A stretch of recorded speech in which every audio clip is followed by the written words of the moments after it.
داود علیہ السلام کا سلسلہ نسب یہودا بن یعقوب سے جا ملتا ہے۔ آپ چھوٹے قد کے تھے، آنکھیں نیلی، بال ہلکے اور دل کے صاف شفاف تھے۔ آپ بنی اسرائیل پر حکومت کرنے لگے۔ اللہ تعالیٰ نے ان کی حکومت کو مضبوط کر دیا اور یوں بنی اسرائیل ایک بار پھر یکجا ہو گئے۔ اللہ تعالیٰ نے آپ پر بہت سے معجزات ظاہر فرمائے۔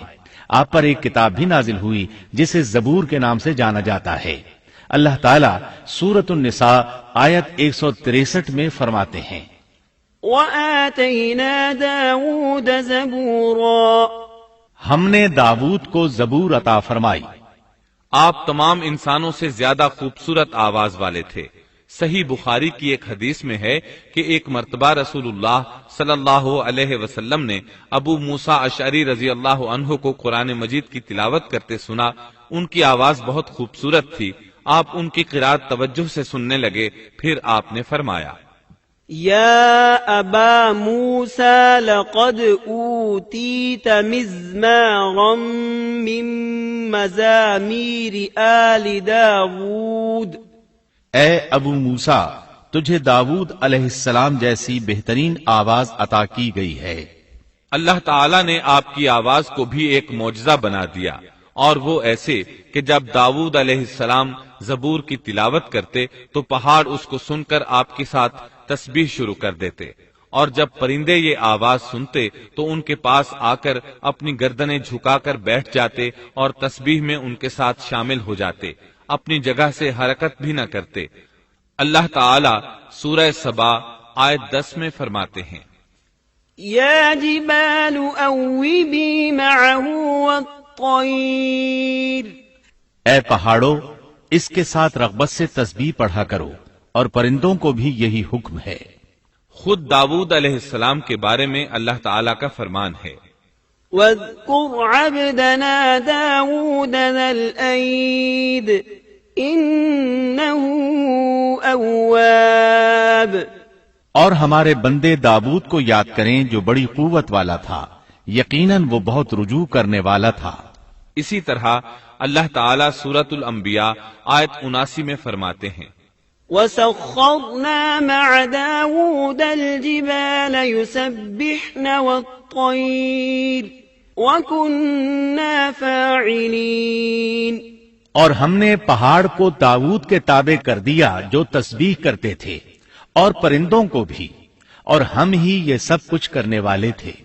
اسی طرح سورہ سعد آیت 18 اور 19 میں اللہ تعالیٰ فرماتے ہیں، إنا سخرنا الجبال معه يسبحن بالعشي والإشراق والطير محشورة كل له أواب، یقیناً ہم نے پہاڑوں کو اس کے تابع کر رکھا تھا کہ اس کے ساتھ شام کو اور صبح کو تسبیح خوانی کریں، اور پرندے بھی سب کے سب ان کے تابع رہتے تھے۔ یہ داود علیہ السلام کے معجزات تھے۔ اللہ تعالیٰ نے اور بھی کئی معجزات سے انہیں نوازا تھا۔ اللہ نے آپ کے لیے لوہے کو نرم فرما دیا تھا۔ آپ لوہے سے اس طرح چیزیں بنا لیتے تھے جس طرح لوگ گارے اور مٹی سے بنا لیتے ہیں۔ آپ لوہے سے زرہیں بناتے تھے۔ نوح علیہ السلام سے پہلے بھی زرہیں ہوتی تھیں، لیکن وہ تختیوں کی مانند ہوتی تھیں۔ ان کو سینے اور کمر کی طرف لٹکا لیا جاتا تھا، لیکن ان کا بوجھ بہت ہوتا تھا۔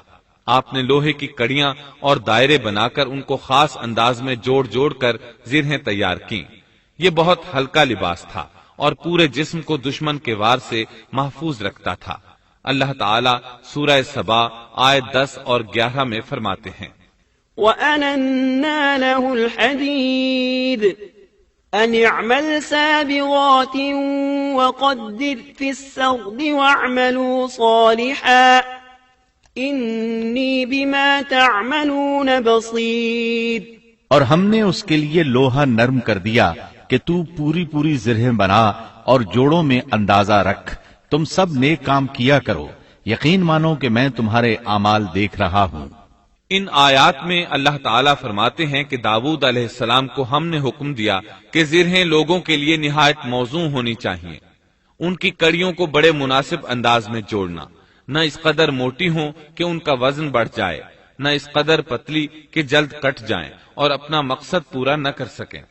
اسی طرح اللہ تعالی سورۃ الانبیاء آیت 80 میں فرماتے ہیں وَعَلَّمْنَاهُ صَنْعَةَ لَبُوسٍ لَكُمْ لِتُحْصِنَكُمْ مِنْ بَأْسِكُمْ فَهَلْ أَنْتُمْ شَاكِرُونَ اور ہم نے اسے تمہارے لیے لباس بنانے کی کاریگری سکھائی تاکہ لڑائی کے ضرر سے تمہارا بچاؤ ہو سکے، کیا اب تم شکر گزار بنو گے؟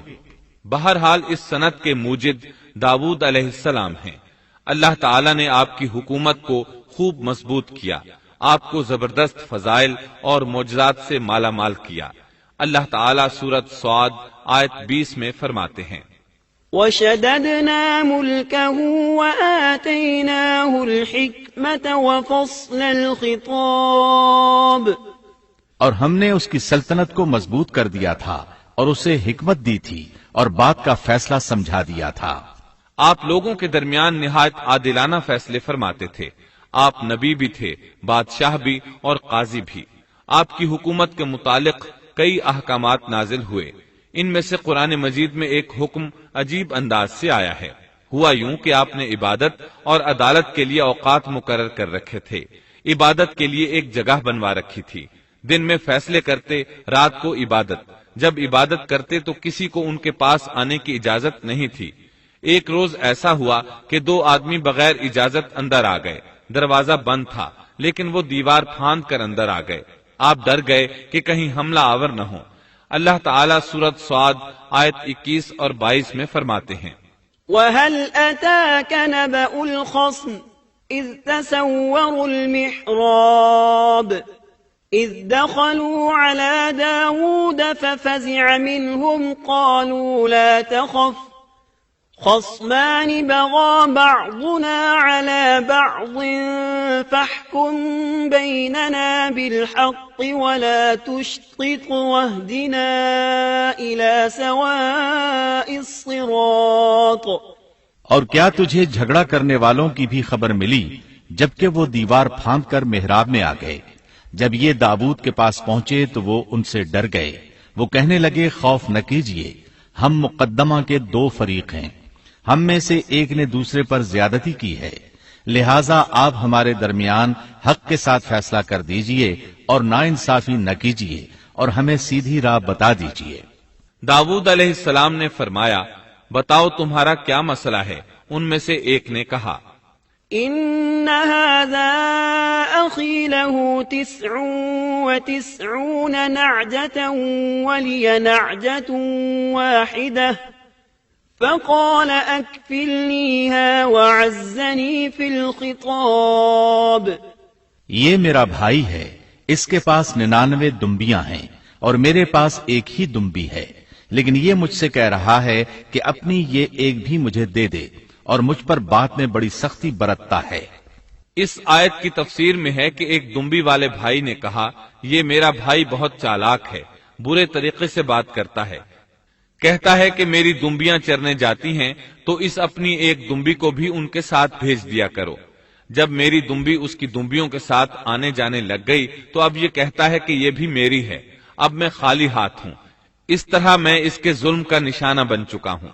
داؤد علیہ السلام نے فوراً کہا قال لقد ظلمك بسؤال نعجتك إلى نعاجه وَإِنَّ كَثِيرًا مِنَ الْخُلَطَاءِ لَيَبْغِي بَعْضُهُمْ عَلَى بَعْضٍ إِلَّا الَّذِينَ آمَنُوا وَعَمِلُوا الصَّالِحَاتِ وَقَلِيلٌ مَا هُمْ۔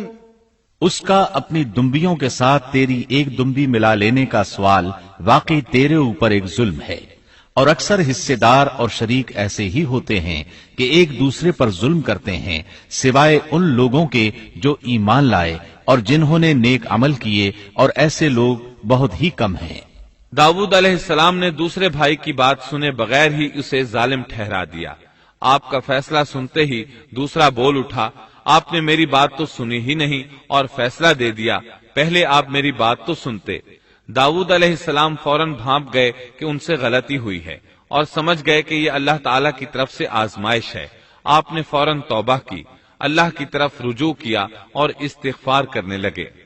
وظن داود أنما فتناه فاستغفر ربه وخر راكعا وأناب فغفرنا له ذلك وإن له عندنا لزلفى وحسن مآب۔ اور داود سمجھ گئے کہ ہم نے انہیں آزمایا ہے، پھر تو اپنے رب سے استغفار کرنے لگے اور عاجزی کرتے ہوئے سجدے میں گر پڑے اور پوری طرح رجوع کیا، پس ہم نے بھی ان کا وہ قصور معاف کر دیا، یقیناً وہ ہمارے نزدیک بڑے مرتبے والے اور بہت اچھے ٹھکانے والے ہیں۔ اس کے بعد اللہ تعالیٰ سورۃ صاد آیت 26 میں فرماتے ہیں، يا داود إنا جعلناك خليفة في الأرض فاحكم بين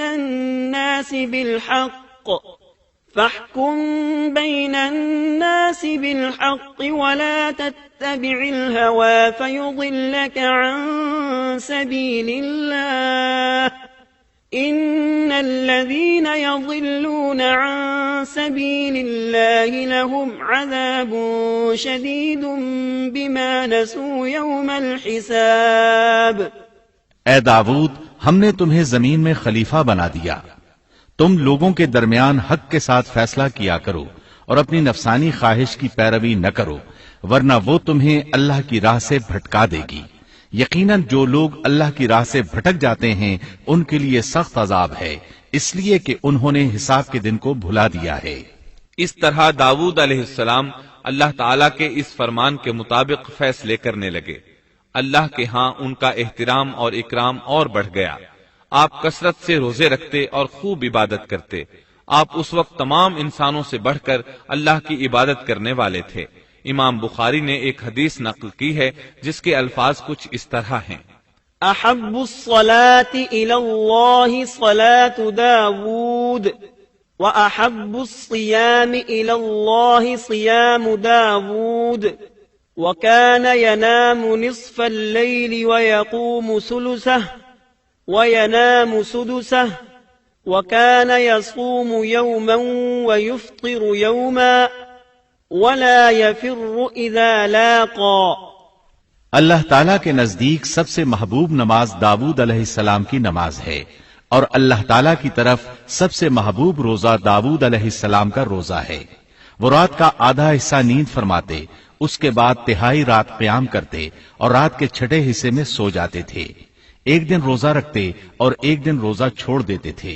لڑائی میں جب دشمن سے مقابلہ ہوتا تو بھاگتے نہیں تھے۔ اس حدیث میں نفل نماز یعنی نماز تہجد اور نفلی روزے کا ذکر ہوا ہے۔ بہرحال یہ وہ صفات ہیں جو داود علیہ السلام کے بارے میں حدیث رسول میں آئی ہیں۔ اللہ تعالیٰ نے سورہ سبا آیت 13 میں ان کی تعریف کرتے ہوئے ان کی آل کو اللہ کا شکر ادا کرنے کا حکم دیا۔ اعملوا آل داود شکرا، اے آل داود اس انعام کے شکریہ میں نیک عمل کرو۔ داود علیہ السلام کی ایک صفت یہ تھی کہ آپ بہت شکر گزار تھے، اور ایسے لوگ کم ہی ہوتے ہیں، جیسا کہ سورہ سبا آیت 13 میں اللہ تعالیٰ فرماتے ہیں، وَقَلِيلٌ مِّنْ عِبَادِيَ الشَّكُورُ، اور میرے بندوں میں سے شکر گزار بندے کم ہی ہوتے ہیں۔ داود علیہ السلام میں جیسے دیگر بہت سی خوبیاں تھیں، وہاں ایک بہت عظیم خوبی یہ بھی تھی کہ وہ ایک بادشاہ ہونے کے باوجود ایک درہم بھی سلطنت کے بیت المال سے نہیں لیتے تھے۔ اپنا اور اپنے اہل و عیال کا بوجھ خود اٹھاتے تھے، اور اپنی محنت اور ہاتھ کی کمائی سے حلال روزی حاصل کر کے اپنے اہل و عیال کو کھلاتے تھے۔ داؤد علیہ السلام کی اس عظیم صفت کو نبی کریم صلی اللہ علیہ وسلم نے یوں بیان کیا ہے، صحیح بخاری میں ہے، ما أكل طعاما قط خيرا من أن يأكل من عمل يده وإن نبي الله داود عليه السلام كان يأكل من عمل يده۔ کسی انسان نے اس شخص سے بہتر روزی نہیں کھائی جو خود اپنے ہاتھ سے کما کر کھاتا ہے۔ اللہ کے نبی داؤد علیہ السلام بھی اپنے ہاتھ سے کام کر کے روزی کھایا کرتے تھے۔ بعض مفسرین بیان کرتے ہیں کہ داؤد علیہ السلام دعا مانگا کرتے تھے کہ اے میرے اللہ، کوئی ایسی صورت پیدا کر دے کہ میرے لیے ہاتھ کی کمائی آسان ہو جائے، کیونکہ میں بیت المال پر اپنا بوجھ نہیں ڈالنا چاہتا۔ تو اللہ تعالیٰ نے آپ کی اس خواہش کو اس فضیلت کے ساتھ قبول فرمایا کہ ان کے ہاتھ میں لوہے کو موم کی طرح نرم کر دیا، جس سے وہ زرہیں بناتے اور انہیں فروخت کر کے اپنے اہل و عیال کی کفالت کرتے۔ داود علیہ السلام نے کتنی عمر مبارک پائی، اس میں اختلاف ہے، چنانچہ اس کے متعلق مورخین کے اقوال کے علاوہ کوئی مستند بات نہیں ملتی۔ عبداللہ بن عباس رضی اللہ عنہما فرماتے ہیں کہ داود علیہ السلام کی وفات ہفتے کے دن اچانک ہوئی۔ وہ ہفتے کے دن مقررہ عبادت میں مشغول تھے اور پرندے قطارے باندھے ان پر سایہ فگن تھے کہ اچانک اس حالت میں ان کا انتقال ہو گیا۔ اس کے بعد آپ کے فرزند ارجمند نے امور سلطنت کو سنبھال لیا۔ یہ سلیمان علیہ السلام تھے۔